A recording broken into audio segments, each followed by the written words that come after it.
Bismillahirrahmanirrahim. Assalamualaikum warahmatullahi wabarakatuh. Perkenalkan, nama saya Nadila Putri Ridarman, mahasiswi UIN Siska Riau, Prodi Manajemen Fakultas Ekonomi dan Ilmu Sosial.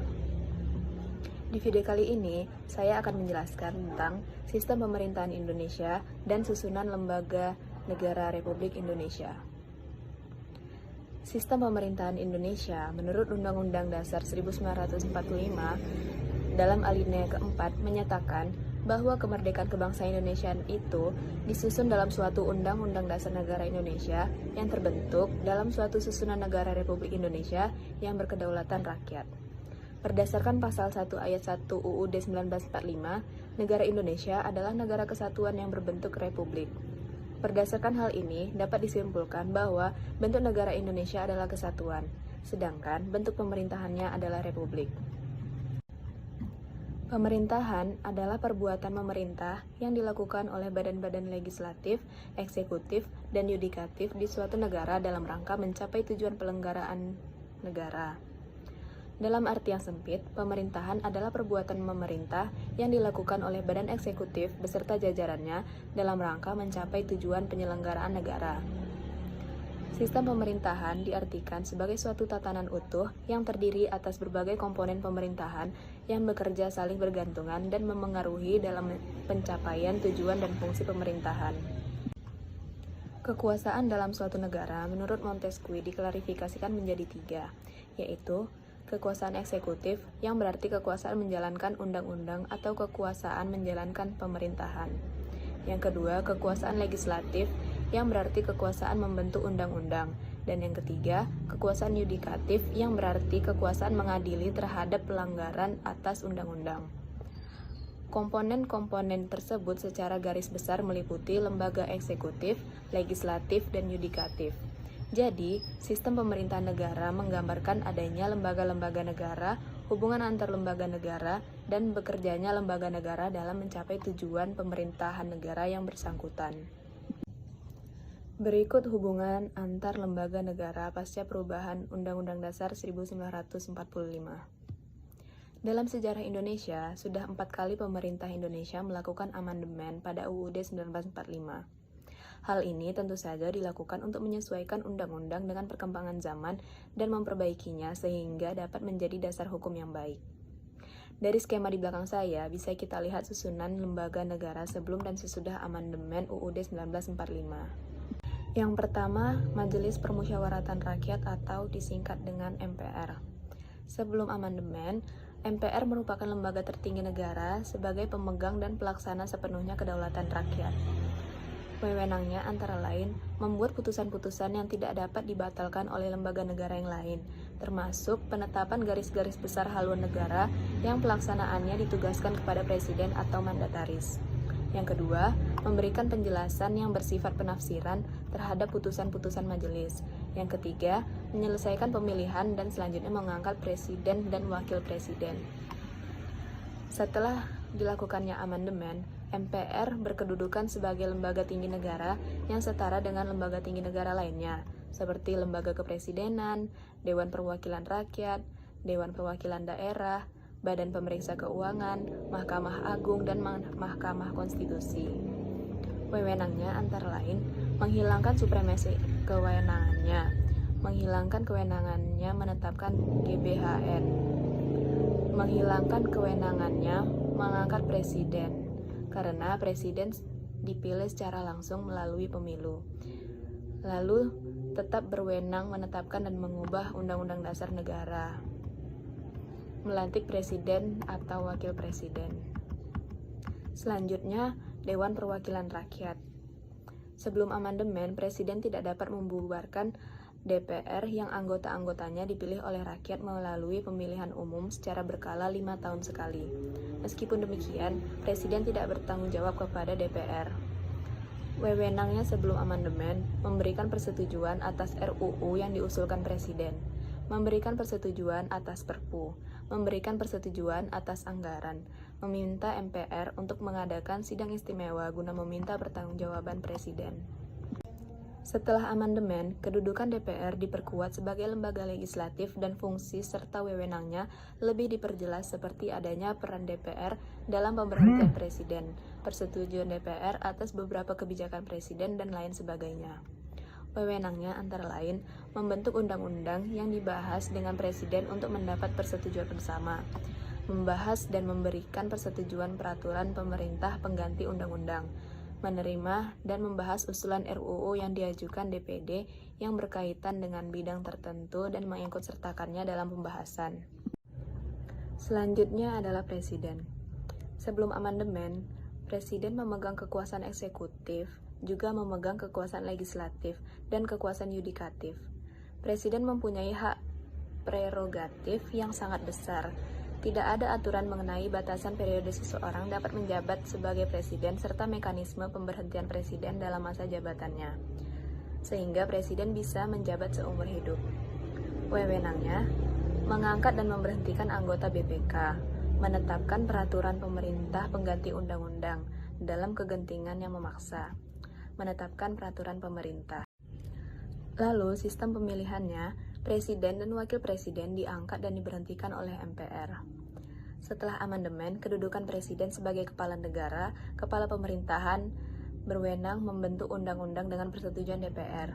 Masa jabatan presiden adalah 5 tahun dan dapat dipilih kembali selama 1 periode. Wewenangnya, presiden dapat memegang kekuasaan pemerintahan menurut Undang-Undang Dasar.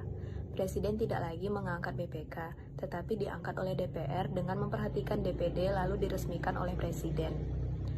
Lalu, memegang kekuasaan yang tertinggi atas Angkatan Darat, Angkatan Laut, dan Angkatan Udara. Sistem pemilihannya, calon presiden dan wakil presiden diusulkan oleh partai politik atau gabungan partai politik peserta pemilu sebelumnya. Pilpres pertama kali di Indonesia diselenggarakan pada tahun 2004. Selanjutnya, Mahkamah Konstitusi.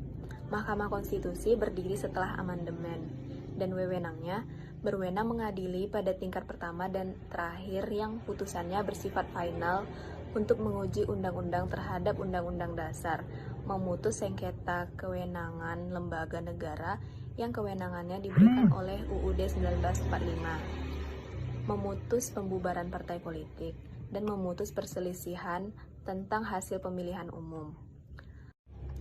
Juga wajib memberi putusan atas pendapat Dewan Perwakilan Rakyat mengenai dugaan penyelenggaraan oleh Presiden atau Wakil Presiden menurut Undang-Undang Dasar 1945. Ketua Mahkamah Konstitusi dipilih dari dan oleh Hakim Konstitusi untuk masa jabatan 3 tahun. Mahkamah Konstitusi mempunyai 9 hakim konstitusi yang ditetapkan oleh Presiden. Hakim konstitusi diajukan masing-masing 3 orang oleh Mahkamah Agung, 3 orang oleh Dewan Perwakilan Rakyat, dan 3 orang oleh Presiden. Masa jabatan hakim konstitusi adalah 5 tahun dan dapat dipilih kembali untuk 1 kali masa jabatan berikutnya. Selanjutnya, Mahkamah Agung. Sebelum amandemen, kekuasaan kehakiman menurut UUD 1945 sebelum amandemen dilakukan oleh Mahkamah Agung dan lain-lain badan kehakiman. Kekuasaan kehakiman hanya terdiri atas badan-badan pengadilan yang berpuncak pada Mahkamah Agung. Wewenang sebelum adanya amandemen, Mahkamah Agung berwenang dalam kekuasaan kehakiman secara utuh, karena lembaga ini merupakan lembaga kehakiman satu-satunya di Indonesia pada saat itu. Setelah amandemen, kedudukan Mahkamah Agung merupakan lembaga negara yang memegang kekuasaan kehakiman. Di samping itu, sebuah Mahkamah Konstitusi Indonesia. Dalam melaksanakan kekuasaan kehakiman, Mahkamah Agung membawahi beberapa macam lingkaran peradilan, yaitu peradilan umum, peradilan agama, peradilan militer, dan peradilan tata usaha negara. Wewenangnya berkaitan dengan kekuasaan kehakiman diatur dalam undang-undang seperti kejaksaan, kepolisian, advokat atau pengacara, dan lain-lain. Berwenang mengadili pada tingkat kasasi, menguji peraturan perundang-undangan di bawah undang-undang, dan mempunyai wewenang lainnya yang diberikan oleh undang-undang. Mengajukan 3 orang anggota hakim konstitusi. Selanjutnya, Badan Pemeriksa Keuangan. Sebelum amandemen, untuk memeriksa tanggung jawab tentang keuangan negara diadakan suatu badan pemeriksa keuangan yang peraturannya ditetapkan dengan undang-undang. Hasil pemeriksaan itu diberitahukan kepada Dewan Perwakilan Rakyat. Sesudah amandemen, hasil pemeriksaan keuangan negara diserahkan kepada Dewan Perwakilan Rakyat, Dewan Perwakilan Daerah, dan Dewan Perwakilan Rakyat Daerah, sesuai dengan kewenangannya. Hasil pemeriksaan tersebut ditindaklanjuti oleh lembaga perwakilan atau badan sesuai dengan undang-undang. Selanjutnya, saya akan membahas tentang UUD 1945. UUD 1945 adalah Konstitusi Negara Indonesia yang merupakan hasil kesepakatan seluruh rakyat Indonesia. Keberlakuan UUD 1945 berlandaskan pada legitimasi kedaulatan rakyat, sehingga UUD 1945 merupakan hukum tertinggi dalam kehidupan berbangsa dan bernegara. Oleh karena itu, hasil-hasil perubahan UUD 1945 berimplikasi terhadap seluruh lapangan kehidupan berbangsa dan bernegara. UUD 1945 memuat cita-cita, dasar-dasar, serta prinsip-prinsip penyelenggaraan negara. Cita-cita pembentukan negara kita kenal dengan istilah tujuan nasional yang tertuang dalam alinea keempat pembukaan UUD 1945, yaitu melindungi segenap bangsa Indonesia dan seluruh tumpah darah Indonesia, memajukan kesejahteraan umum, mencerdaskan kehidupan bangsa, dan ikut melaksanakan ketertiban dunia yang berdasarkan kemerdekaan, perdamaian abadi, dan keadilan sosial. Untuk mencapai cita-cita tersebut, UUD 1945 telah memberikan kerangka susunan kehidupan berbangsa dan bernegara. Norma-norma dalam UUD 1945 tidak hanya mengatur kehidupan politik, tetapi juga kehidupan ekonomi dan sosial. Salah satu materi penting yang selalu ada dalam konstitusi adalah pengaturan tentang lembaga negara. Hal itu dapat dimengerti karena kekuasaan negara pada akhirnya diterjemahkan ke dalam tugas dan wewenang lembaga negara. Tercapai atau tidaknya tujuan bernegara berujung pada bagaimana lembaga-lembaga negara tersebut melaksanakan tugas dan wewenang konstitusionalnya serta hubungan antar lembaga negara. Untuk memahami pengertian lembaga negara, lembaga atau organ negara secara lebih dalam, kita dapat mendekatinya dari pandangan Hans Kelsen mengenai The Concept of the State Organ dalam bukunya General Theory of Law and State. Menurut Kelsen, parlemen yang menetapkan undang-undang dan warga negara yang memilih para wakilnya melalui pemilihan umum sama-sama merupakan organ negara dalam arti luas. Demikian pula hakim yang mengadili dan menghukum penjahat dan terpidana yang menjalankan hukuman tersebut di lembaga permasyarakatan adalah juga merupakan organ negara. Lembaga negara terkadang disebut dengan istilah lembaga pemerintahan, lembaga pemerintahan non-departemen, atau lembaga negara saja. Ada yang dibentuk berdasarkan atau karena diberi kekuasaan oleh UUD, ada pula yang dibentuk dan mendapatkan kekuasaannya dari undang-undang, dan bahkan ada pula yang hanya dibentuk berdasarkan keputusan presiden. Hierarki atau ranking kedudukannya tentu saja bergantung pada derajat pengaturannya menurut peraturan perundang-undangan yang berlaku. Lembaga negara yang diatur dan dibentuk oleh UUD merupakan organ konstitusi, sedangkan yang dibentuk berdasarkan UU merupakan organ UU. Sementara yang hanya dibentuk karena keputusan presiden tentunya lebih rendah lagi tingkatnya dan derajat perlakuan hukum terhadap pejabat yang duduk di dalamnya. Demikian pula jika lembaga dimaksud dibentuk dan diberi kekuasaan berdasarkan peraturan daerah, tentu lebih rendah lagi tingkatannya. Lembaga-lembaga negara menurut UUD 1945, jika dikaitkan dengan hal di atas, maka dapat dikemukakan bahwa dalam UUD 1945 terdapat tidak kurang dari 34 organ yang disebut keberadaannya dalam UUD 1945. Ke-34 organ atau lembaga negara tersebut adalah Majelis Permusyawaratan Rakyat atau MPR, Presiden, Wakil Presiden, Menteri dan Kementerian Negara, Menteri Luar Negeri, Menteri Dalam Negeri, Menteri Pertahanan, Menteri Dalam Negeri, Dewan, Duta, Konsul, Pemerintahan Daerah, Gubernur, Dewan Perwakilan Rakyat Daerah, pemerintah daerah kabupaten, bupati, Dewan Perwakilan Rakyat Daerah Kabupaten, Pemerintahan Daerah Kota, Dewan Perwakilan Rakyat Daerah Kota, Satuan Pemerintahan Daerah yang bersifat khusus atau istimewa, Dewan Perwakilan Rakyat, Dewan Perwakilan Daerah, Komisi Penyelenggaraan Pemilu, Badan Pemeriksa Keuangan, Mahkamah Agung,